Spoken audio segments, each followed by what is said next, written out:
नमस्कार मित्रों, पवन सिंह के चुनाव ना लड़ने के बाद जो है ज्योति सिंह का बहुत बड़ा फैसला और बहुत बड़ा ऐलान आ गया है। ज्योति सिंह, पवन सिंह की पत्नी जो है ऐलान कर दिया है उसने आज कि मैं जो है ना जनसुराज से, ना आरजेडी से, ना बीजेपी से, मैं किसी भी पार्टी से मेरी बात नहीं बन पाई है। मैं जो है काराकाट से यानी बिहार के काराकाट क्षेत्र से चुनाव लड़ूंगी, लेकिन किसी भी पार्टी से बात नहीं बन पाने के कारण जो है, किसी भी पार्टी से टिकट नहीं मिल पाने के कारण जो है, और बीच में पवन सिंह से इतना विवाद जो चल रहा है, उस विवादों के बाद जो है ना कोई पवन सिंह को टिकट दे रहा है, ना ही कोई ज्योति सिंह को टिकट दे रहा है। और ज्योति को जो टिकट दे रहा है उसके टिकट पर ज्योति चुनाव लड़ना चाहती नहीं है।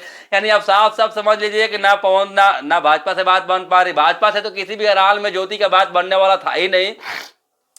ना भाजपा से ज्योति को टिकट मिलेगा, ना जनसुराज से ज्योति को टिकट मिलेगा, ना आरजेडी से ज्योति को टिकट मिलेगा।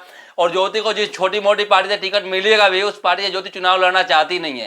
यानी आप साफ साफ समझ लीजिए कि पवन सिंह की पत्नी को भी जो है इस बार किसी पार्टी से टिकट नहीं मिलने वाला है। और उसी में जो है ज्योति सिंह भी ऐलान कर दिया है कि मैं जो है इस बार काराकाट क्षेत्र से जो है निर्दलीय चुनाव लड़ूंगी। जैसे ही पवन सिंह ने ऐलान किया कि मैं चुनाव नहीं लड़ूंगा इस बार, वैसे ही ज्योति सिंह ने जो है ऐलान कर दिया कि मैं जो है इस बार काराकाट से निर्दलीय चुनाव लड़ूंगी।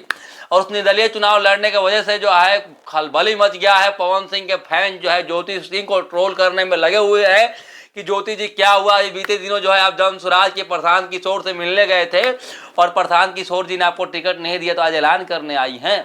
बाकी आप क्या सोचते हैं पवन सिंह और ज्योति सिंह को लेकर के? ज्योति सिंह अगर काराकाट से निर्दलीय चुनाव लड़ती है तो क्या चुनाव जीत पाएंगी या नहीं जीत पाएंगी?